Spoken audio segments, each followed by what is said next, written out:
They're dead, Dave. What, Captain Hollister?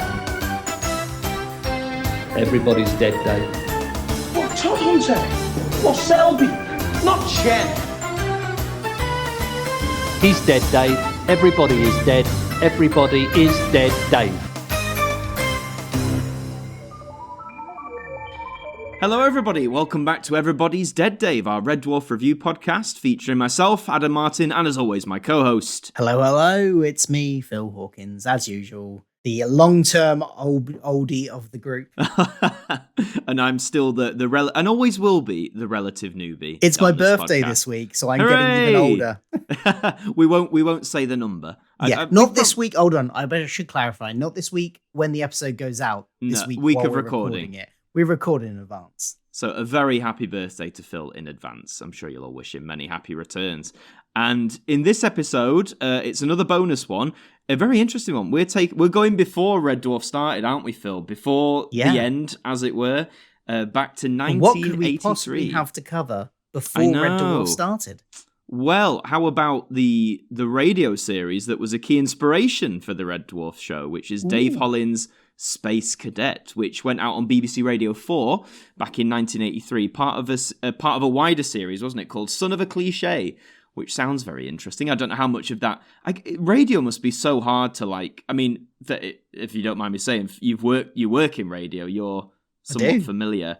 What is archiving? I mean, now it's probably decent, but do you know what I mean? Like, how much of radio programming survives? Oh, that's a good question. I think it depends how far you want to go back. I think stuff from the 80s is fairly well preserved. Okay. I mean, like the BBC will have copies of it. For the most part. Obviously, when you go further back, you get the same situation as you did with TV. They wanted to recycle and use tapes again, so stuff got written over. Yeah, but it's quite just a lot. It's just interesting though, because I think it's not talked about radio archiving, but and radio drama as a whole. But this went out in 1983. The first episode was originally meant to be a one-off, but and we'll explain why. I mean, I think it's pretty self-obvious, isn't it? But a second series followed, where more episodes came about. There's 5 of them, and so they're very short, aren't they, Phil? That hold together, it's about they're individual sketches within a wider sketch show. So yes, yeah. So I think it was about 18 minutes total to get through the whole thing. So what we're going to do is go through each one, give our thoughts, draw some parallels. You might be able to connect the dots, because this, of course, was produced by Grant Naylor, the two who created and nurtured Red Dwarf. And yeah, there's some elements in there, isn't there, Phil, that sounded a little too familiar. Well, there was some where they've literally taken the script from, one of these in particular, they've just taken the script and moved it to a Red Dwarf episode and given it to some other characters, and that's what you get. Absolutely. Well, with a slightly different ending. Yeah, it's a tiny tweak, enough to make it, what's on YouTube, like make it individual enough. Transformative, that's it. Transformative enough. So we'll start with episode 1, The Strange Planet You Shouldn't Really Land On. So we have Dave Hollins, who's our space cadet, who is voiced by Nick Wilton. It's not by Craig Charles, of course. However, there is a Red Dwarf alumnus present in this. In this series, and it's Chris Barry, isn't it? Yeah, who voices the computer. But he's not in this episode. He's not in the first one. No. But after that, in the other 4 that we've listened to, I think there's only 4 more, but we've listened to 4 more. He plays the computer. And I did not recognize him at all while I listened to it. Honestly, only afterwards that I looked it up and found out that it was Chris Barry. See, I did the opposite. I was doing some research beforehand because I knew I was leading this one, and it said Chris Barry, and I was like, oh, okay. See, as you do, you're expecting to hear his voice. But the amount of effects or electronics they've put on his voice. I have a bioscan readout. Skin, hard, impervious exterior. Central nervous system, single spine central. Capabilities, limitless. It's hard to say that I couldn't really tell it was him, but as you say, he comes on in the second episode, so we'll get to him. So Dave Collins, it's not like the Lister character, really, is it? Oh, he's nothing like the namesake no. Red Dwarf. He's kind of like got this kind of brash kind of like the title implies, because the title Dave Hollins Space Cadet sounds very kind of like Flash Gordon or it's very Buck like Rogers 50s, from the 25th century or whatever. 50s B movie, isn't it? Yeah, exactly. Yeah. Where you got the dashing hero. Yeah. Kind of feels more like that. So it's a very different character, although some of his setup seems to be similar in terms of like in future episodes we get reference to him being in like cryogenics for or asleep for like trillions of years in his case. Well, it fluctuates in this series as well. Sometimes it's only like 300. The continuity, like, I mean, we're used to continuity not being strictly adhered to in Red Dwarf. It's even more all over the place in these 5 episodes. Yeah, exactly. And going off that sort of like typical American-ish B-movie hero, the accent Nick Wilton goes for, it's sort of American, but also it divulges into English quite a lot. Is that how you reproduce here with a husband? But I'm not sure whether that was, given that this was part of, as you say, the wider sketch show, son of a cliche, part of me thinks that might have been intentional. Because let's face it, 50s B movies, bad accents was one thing I think they were maligned. Or, accents where they're trying to do one English or British, or American, and, they can't quite grasp it fully. That's what it gave. Do you think that was an intentional choice? Yeah, let's give them the credit for that. Yeah, we'll give them the credit. I'm sure it was intentional. Yeah. But the humour, I think, right from the get-go is very, to me at least, it screamed of the whole Grant Naylor style. I don't know if you agree. Like, a lot of the jokes feel very at home in Red Dwarf, as they do which here. Is why they then stole which some is why of they get recycled. Stole from themselves and reused them. Yes, but the strange planet in question, very economical, but the strange planet in question you shouldn't really land on. Dave lands on said planet, where he encounters what were they called, the species? I can't remember. Did they divulge? I can't remember what the species was called, but they were, an alien species, which is something we don't get in Red Dwarf. We don't get strictly alien species. We get alien-like species that have been developed by humans, the Gelfs, and the simulants, but they're all like, they have origins linked to humans, but these are actually aliens. These are for real aliens, and they have 7 husbands, with which they all they merge together to. They used a specific term for what they do, which they then eat their children. Yeah, hold on, nag. I can't read my own writing. Yeah, it was something like that. They have something that basically sounds like a giant orgy. Yeah, pretty much, and. The bit children who then they eat, as you do. I don't know how the species survives if they're eating their children. How does that continue? Maybe they keep one. Maybe they they hang one around and keep one child to continue the species out of that brood. The bit that surprised me though, made me chuckle, was that after all this exposition, the alien says, "Excuse me, I'm just going to explode," and then does so, and then within about 2 seconds is back. It was just a very off-kill. It made me laugh because it was the last thing I was expecting, and clearly for the audience as well, because I'm guessing this was filmed in front of an audience, so you can hear laughing. But yeah, what did you think of that when it just decided to explode? Yeah, it was a bit weird. It was, and then like you say, they're just back there again. It's like I've exploded, and now let's carry on. Kind of felt a little bit like Monty Python, and now for something completely different. Yes, very much that like surrealistic, quirky style of comedy. The alien then asks if Dave knows Jan Vogels, to which it repeats over and over again. Yes, Jan Vogels. You're from Earth. You must know Jan Vogels. Yeah, and I noticed as this joke went on, was it just me? I think you can hear the actor voicing the alien start to laugh towards the end of it. I didn't notice, but. Or you know, like when someone chuckles when they're trying to be serious. It was right at the very end. But yeah, Jan Vogels. What did you think of this whole gag? I liked it. It's a well-worn gag because it's kind of like, it's the old like, oh, an American goes, oh, you're from England. Do you know what my friend John? Yeah. And John lives like 100 miles away from you, where you live. Why would you know him? But it's that, but on a larger scale. That old joke. It's fine. Yeah. It works. I wondered if you would think it went on too long.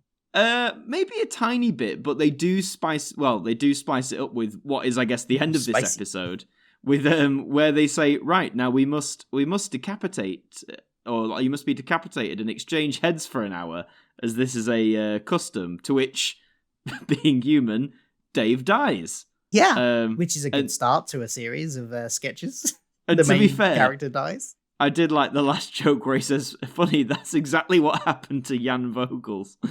That was the point where I thought I heard the actor laugh. Oh, okay. But I'll be honest, that did make me laugh, just because I think they got Jan Vogels in enough that I was just waiting for it. But yeah, Dave is dead. Dave has no head.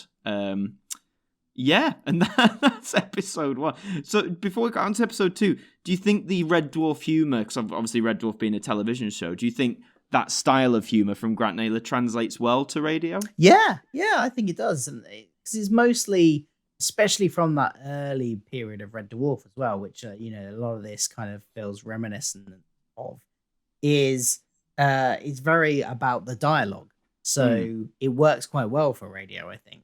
Yeah. And I noticed that when I was listening to the audiobook of Infinity Welcomes Careful Drivers as well.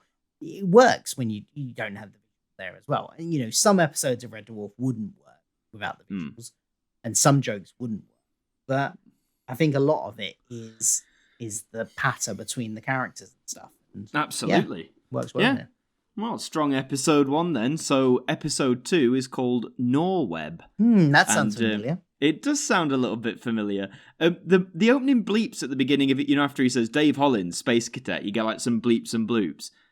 The first 2 episodes, to me, they sound very R2D2. Like very R2D2. Oh, okay. Almost to the point where at first I thought, have we ripped sound effects? But also I noticed and I wanted to ask you this because you might have a bit more insight than me, but there's several moments in this where you can hear the audience laughing. Like every time there's those bleeps, they start laughing. And I'm like, either they just really find bleeps and bloops funny, or what would they be seeing? Like, how is this being acted out, if you get me? So, I mean, it depends. Different things are recorded in different ways. But they, some radio like sitcoms and things are recorded in front of a live audience. There wouldn't be much going on in terms of physical, the actors would be on stage with microphones. Like sometimes record some of these in the radio theatre, like a more recent like comedy series was something like Cabin Pressure, which had Benedict Cumberbatch in it and stuff. That was all recorded in front of an audience. So they'd have an audience in the theatre, they'd be on stage, they'd have the microphones. Then, the actors would get animated, but there wouldn't be a set. There wouldn't be... they might have a few little handheld props sometimes, but they wouldn't have, like, full-on costumes or anything. They'd usually just be, like, just there in front of the microphone. Because they have to say... They can't, like, interact as they would in a scene because they need to stay in front of their microphone to pick up the sound. So they're kind of just like, that's kind of what the audience would see. But again, it's the dialogue that they're laughing at, really. And maybe some facial expressions from the actors as well. I guess, if you got the live audience. Maybe that's what it was, because it just made me curious, because again, there's certain points in these episodes where the audience are laughing, and in my head I'm trying to think, what are they seeing when they're not speaking? So yeah, very different to radio, of course. But anyway, Norweb.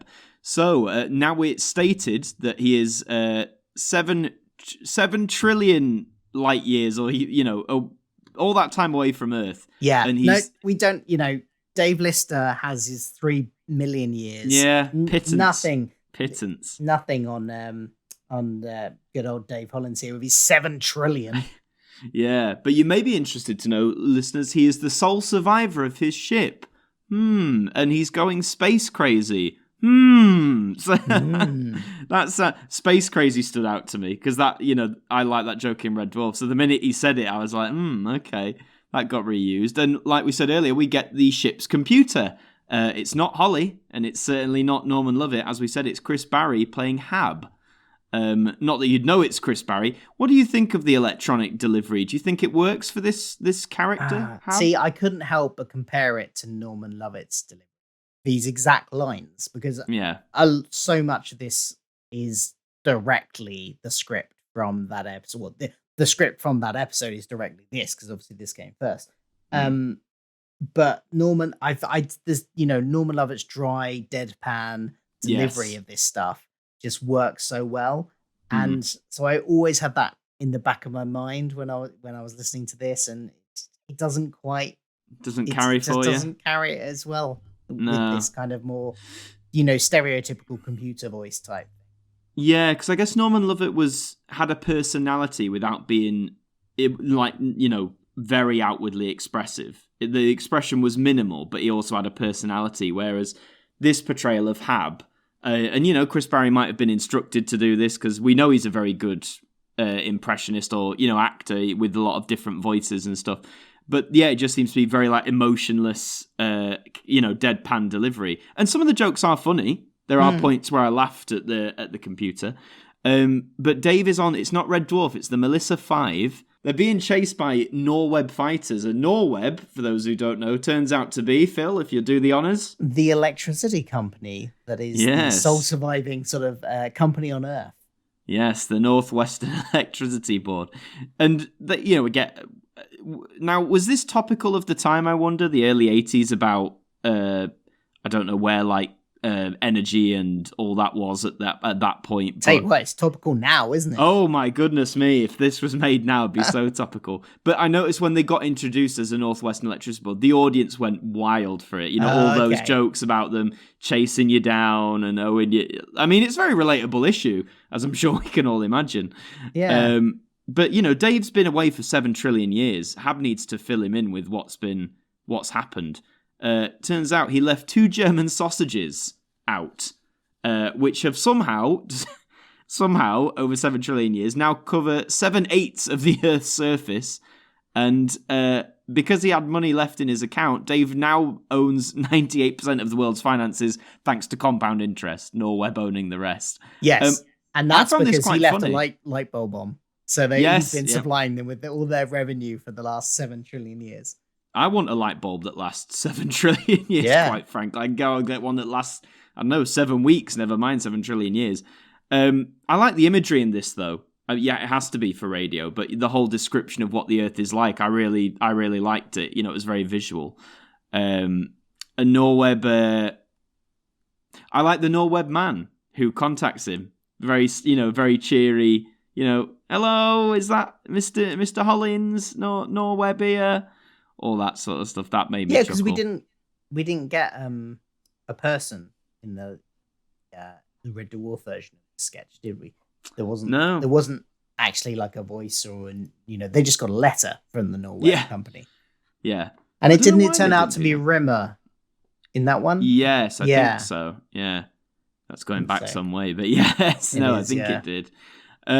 But I like that whole skit with the, what is it? You owe us £1 million to the power of 987 and all this sort of stuff. And, Hab has this elaborate plan. He's going to think of ways to get Dave out of it. And he just comes up with, you just hide under the kitchen table. I'll tell him you've gone shopping. Yeah. Which the audience seemed to love. Did people actually do that when the gas man came round? Hide. Was that a thing? Anyone who was around me, you let us know if times were hard. Did you just pretend you weren't in? I'm sure somebody did it. Might do it now with the prices now. I'll happily hide under the table and say I'm not in. And that's episode 2. They're very bite-sized, aren't they? It's there's one central joke, and that, as you say, because it's part of a wider sketch show. So they really have to be strong. Did you enjoy Norweb as well? Yeah, I did. Although I was always compared, because it's the closest one to script. They've taken this script from this directly into Red Dwarf. Yeah. I'm just comparing it to that. So, yes, I enjoyed it, but it's not as good as I think it's done better in Red Dwarf. You think it's more refined? Yeah, it's more refined, and Norman Lovett's delivery adds so much. Not to take anything away from Chris Barry, but I think the just the type of generic computer voice that he's doing here, which is good, but Holly is better for this kind of joke. Yeah. And also Hab is just, I wonder what Hab's an influence from. Has anyone see 2001? So we'll move to episode 3, which is Intruder. Dave is still alone on the Melissa 5. The others are still dead. I thought they were going to do an Everybody's Dead Dave thing, but they didn't. They didn't do that. And I don't think it would have worked with the way Hab's portrayed either. Just that very, emotionless delivery. Space Crazy's mentioned again, which got a chuckle out of me. and a creature has been detected. And at first, Phil, I thought this was going to be like a polymorph sort of situation. Well, yeah, I mean, I must admit, I had to listen to this twice because there's one point where, isn't it a pen? It's something? A biro, yes. The creature is a biro pen, would you believe? Creature is a biro pen. So I was like, wait, is this the genesis of the polymorph? But yeah. I never actually really could work out if it was a shape-changing thing or if it's always a pen. I think what I got from it was, because I know what you mean, I think I took away from it like, okay, I think it is just a biro pen that has evolved and they've developed a conscience or sentience or whatever. But I think that what this was going for maybe influenced or was the foundation for what polymorph became. Yeah, it could be. Because it just, the way Hab describes like the creature and its power and moving around the ship, it felt very polymorph-esque. But yes, it is just a biro pen. We get, bit of history of where biros have ended up, I guess, how they can often down the back of a sofa, which got a giggle out of me because that is very true. They roll behind the sofa like nothing else. And they can fly through space, apparently. It's something like they excrete their something fluid into the pockets of their human owners, the exploding pens, which if you've been through school and you had gel pens, oh goodness me, the amount of exploding gel pens. And somehow, they can just fly through space from that. Oh no, they convert it to rocket fuel or something. That's what they say. Yeah. And I like the fact that the other one, the second one, sort of seeks revenge because for Dave chewing the other one to death. Yeah. He wants revenge. And again, come on. If you were in school, who didn't chew on their pen in school? I know I did once or twice. Absolutely. And Dave takes out the pen, and the sound effects they use make it actually sound like he's dropped a massive bomb on or something. I'm just imagining all this fanfare for, what is essentially a tiny biro pen. And it did give me a funny joke at the end, when he's doing like his diary entry, and he says, "I killed a pen yesterday." Yes. And I felt very silly about it, or whatever he says. That did get a giggle out of me. And that's Intruder. So, I mean, was this a bit of a... Do you think this didn't come across as well then? Like with what you were saying about... I liked it. It was just... I wasn't... Because I had in my head, because he was talking about hunting a pen, I was like, wait, have I missed something? Is this the polymorph? Or is this actually a biro pen? And it's literally even by the end of like re-listening to parts of it, I still wasn't entirely sure if it was just an evolved pen or I say just an evolved pen. That's quite an amazing feat. Or a polymorph, or like the origins of the polymorph. But hey, it's just an evolved pen. I'm now eyeing up the various pens on my table with much suspicion. Yes, so you better not chew them, Phil, otherwise they're going to seek revenge and come after you. Oh, no. We'll move to the penultimate episode 4, which is called Volvo Wars. We get a few more on-the-nose references here, don't we? That we explain that the Melissa 5 was on a mining expedition to Titan. That is Red Dwarf on the nose, pretty much, isn't it? Absolutely, but what we also get here is some very contradictory information to some previous episodes. Because apparently he's been asleep for only 327 years. Yeah, instead of 7 trillion. Weird, isn't it? How who knows why they changed that? Because this was going out weekly, I think I read, right? It was like one a week as part of this. So, audiences, they won't forget that. 7 trillion's not, it's a hard number not to forget, I think. So, for whatever reason, it's down to 300, but Dave has returned to Earth, though it's been destroyed, and I quote, via a nuclear holocaust following the Volvo Wars. But we don't, because that's the title of the episode, but it's not really mentioned what the Volvo Wars is it? Aside from that reference. It's not. I was wondering if I just missed it and I've been distracted, but no. I don't think it tells us. They just so I'm assuming it's to do with the car company. Yeah. Also. Did the biro pens? Maybe they evolved sentience and started attacking. Maybe the Volvos. Was had a there grudge against humanity? Maybe. I mean, for anyone who was there some sort of like issue with Volvo in the early 80s? Were they at war with themselves? Do you know? It seems just very odd to call it that if there isn't some sort of topical thing of the time. It just seems like a very odd reference. If you're watching this on the YouTube version, then tell us in the comments below what your most outlandish speculation of what the Volvo Wars are, because I want to hear them. I would love to know. But there are, some forms the only surviving life forms are fruit flies, which are the dominant species, God forbid, beetles, and PE teachers. Yeah, which PE teachers get a hard time from Grant and Naylor, don't they? Because there's several jokes in Red Dwarf, isn't there, that takes aim at PE teachers and the whole stereotype that they have a low IQ and they're not very sophisticated and... they see, what do they say? Oh, look, there's one with a tracksuit and a football under his arm and a whistle and all that sort of stuff. And the PE teacher sounds suspiciously like the Norweb man.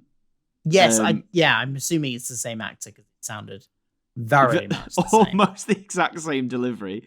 Mickey Nicky, I think he calls himself. And digging at PE teachers, like, I don't know what you think of this. To me, like, in any context, like maybe once, like you have a little giggle because it's an obvious stereotype. But they, as you say, when you think of Grant Naylor's whole, they go, they don't let up on Pete. Did they have a bad experience or something? Like what? They get such a hard time. Maybe they really hated PE at school, so they. Well, I think what isn't one of the first jokes in the first episode something about teacher training assistants and their intelligence or something. Yes, it is. Yeah. So just the education system in general, it seems they take aim at, but I've got to say, Phil, I think this was the weakest one for me of the 5. Interesting. Okay. Or actually, off the top of my head, I think so, because whilst there's some great imagery, like with describing what this world's like after the nuclear holocaust of the Volvo Wars, it's like it just doesn't do anything interesting with that, really, to me. I mean, what did you think of this one? It was okay. I don't think it's as strong. Yeah, it would probably be in my bottom 2. Yeah. Well, we'll see where this last one goes. Episode 5, the final one, and forgive me for the title, but it's called Enormous Fat Man. Which is a title that probably wouldn't be used nowadays. Let's okay, let's just deal with it. This whole section is pretty fat phobic, isn't it? It's like it's quite cringy all the way through. Yeah, if you wanted an indication that this wasn't a present day thing, well, there it is. So I noticed we're 6 trillion years from Earth now. We've jumped back into the trillions, which again, a different continuity. Dave and Hab notice 3 moons. They notice one that's volcanic, one that's gaseous, and one with a Hawaiian shirt.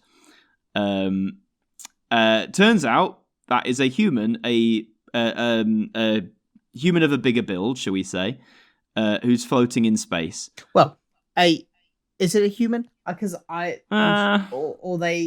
they refer to, and Doctor Who fans are like this, Zygons at one point. I had to rewind it. I couldn't believe it. I was like, surely someone had to... And this will have been after Zygons were actually on Doctor Who. Yes, which was the 70s. So, But, so I assumed that they were saying that this man was from the planet Zygon or something, and therefore he was a Zygon.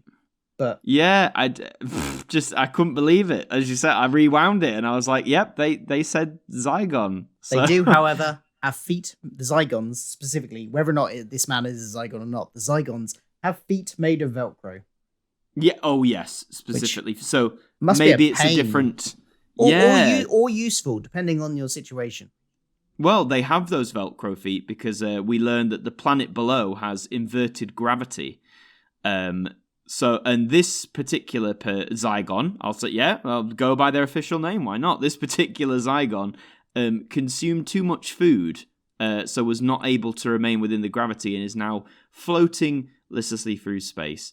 I wrote weight jokes into, and weight jokes are, they are what they are. Like it's just a thing from the time, isn't it? Yeah. And sure, one of the things is he's propelled by burping and farting.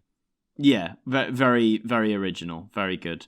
But I think of course you could argue there is still entertainment now that will include jokes about weight and stuff. But you could argue maybe it's done more like, I don't know what the right word would be, more. I don't want to say tastefully, but you know what I mean? It's not as derogatory. Maybe it's not as derogatory as it with is. The person rather than at them. Yeah, that makes sense. Because jokes of like that era are very much let's point and laugh, isn't it? Yeah, because like I don't know if you've seen. I've only seen a couple of episodes of it. What was it called? Called My Big Fat Diary or something? Oh, I've heard of it, not seen Yeah, it. I think I've seen a few episodes of that. And like the protagonist herself, who is fairly large, largely built. She's the fat in inverted commas person of the title. There's lots of humor that come around her situation and of what she thinks about her weight and stuff like that. But it's all done in a kind of like laughing with her type way, right? Rather than laughing at her. That makes sense. Okay. So. Yeah, might have to check it out then. I don't know. All of the kind of like the fat jokes and things like that made me like groan a bit, and for that reason, this episode like it was probably the weakest one for me. That's why the other one was only in the bottom two, because this one is, I'd say, right at the bottom for me. But fair enough. Yeah, I'd say. This one did have a few moments that did make me laugh, but it wasn't regarding the person in question, if you get me. It was around other things. Yeah. And towards the end of the episode, a shockwave hits the Melissa 5. A new moon has appeared. That's hard to say. Turns out this is the person's wife, the Zygon's wife, who... and I found the ending of this one quite interesting, really. Because whilst, yes, they do say they burp off into the galaxy or whatever together, you get Hab overcome with emotion and, Dave saying, oh, she must have really felt for him to, do that as well. And it doesn't really end on a big punchline, does it? It just sort of ends on a more that's true, I suppose. I hadn't really considered that. Yeah, she's... She's kind of gone up there deliberately to be with her husband. Yeah, it's quite sweet ending, I suppose. It sort of echoed to me the moments in Red Dwarf that get a bit more, I guess, sentimental. Like we talk about that every now and then, like there'll be like a nice emotional moment or something. Not saying this was like made me cry or anything, far from it. But do you know what I mean? I thought it was interesting to see, even before Red Dwarf appeared as a TV series, Grant Naylor were already doing this. We're making a comedy, but we don't mind putting in nice little, bits and pieces there. So I think that's also why the Volvo one was less interesting for me, because I like the ending of this one. But yeah, that wraps up episode 5 and of what we listened to, the Dave Hollins Space Cadet series. A very strange series, but I think one that isn't without charm. It's very much a Grant Naylor product, I think. You can see the influences, like you said. There are very direct references in some cases that do make it into the show. How would you summarize this series, Phil? Yeah, it's a fun little sketch things that clearly they were experimenting with ideas that they would later go on to develop a bit more. Sometimes, when, as you do, you develop them a bit more and you improve them. But they were good here anyway. I think this is a very funny series, and I like it, and I like the characters that we meet. And I would have been nice to hear some more. But yeah. Would you say you had a favourite character in this, just to tie into our regular features? Probably Dave himself. Yeah. I'd go with the Norweb man. Ah, fair enough. I quite liked him. Was there any particular moment of the whole series you found the funniest, or one that stood out to you the most? Guess it's harder for radio, really, because you're relying on your visuals or your imagination, aren't you? Yeah, I'm trying to think. I mean, I'm going to go with the Norweb interaction, just because, again, I found it very funny and, as I said, very relatable. Oh, one thing that I did get a laugh out here, but it is, again, a line that I think has been used in Red Dwarf. And it's, at one point, Dave looks out the window to try and look for Earth, and it's not there, and he says it's not there. Oh, yes, it is. I was looking out the wrong window. Yes, yeah. And that's a line that I think is given to Holly in one of the episodes. They're looking for something out the wrong window. He's looking, and then he goes and looks out the other window or something like that. I think I can hear Norman Lovett saying that in my head. So. I can't think of what episode it is, but I'm pretty sure I can hear Norman Lovett saying that. So, that was quite a funny line. I like the delivery of that, and the Dave Hollins character did it very well. So I'll go with that one if we're going to pick a funniest moment.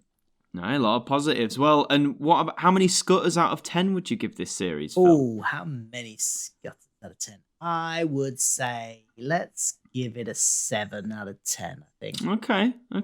Nice. Solid score. What about yourself? I'm going to go half a point lower. I'm going to go 6.5. Okay. There were moments I found really funny, and the influences are clear. There were some bits that didn't work for me as well. Like I said, moments in the last 2 episodes in particular. That might just be because, I don't know, maybe they were more topical back in 1983 than they are now. But yeah, 6.5 for me. Not bad, but if it inspired Red Dwarf, then that can only be a good thing. Absolutely. So, yeah, that is Dave Hollins' Space Cadet, the radio series that was an inspiration for the Red Dwarf TV show. I think we'd be really interested to hear your guys' thoughts on this. So if you've listened to it, let us know what you think in the comments. If you haven't listened to it, don't worry, it is available on YouTube. That's how we listen to it. I'm sure if you just type in Dave Hollins' Space Cadet, it will pop up, and you can listen to all 5 episodes there. It only takes you about 20 minutes. So thank you for listening to that special. We'll be back next time with another special. We won't reveal what it is just yet, but another bonus, a very we will get bonus. to Series 10 eventually. Don't worry. We haven't just stopped with the main series. We like to change it up a bit, don't we? Nice. We want to keep this going. So yes, we will get to Series 10 eventually, but we've got another bonus coming for you next time. But Phil, where can the listeners find you on the internet? Well, there's my YouTube channel, which is just Philip Hawkins. It's my name, one L Philip. And you can find me there with all sorts of geeky pop culture content on Doctor Who, this Red Dwarf podcast, stuff on the MCU and Star Trek, all sorts of geeky pop culture on there. And if you want to find me on Twitter, that's just @CultureFilter. That's filter with, like my name, Filter. Phil, Philter. Fabulous. And for myself, if you'd like to check out my stuff, it's Adam Martyn on YouTube, Martyn with a Y. I make all sorts of pop culture-y, history of media type stuff as well. And on Twitter, it's Adam Martyn AMTV. You can give us a follow there. You can also follow this podcast on Twitter @AllDeadDavePod. And again, if you're listening via YouTube, give us your thoughts in the comments. We always like to hear your feedback and thoughts on these things. And yeah, myself and Phil, we will see you next time. Goodbye. See ya.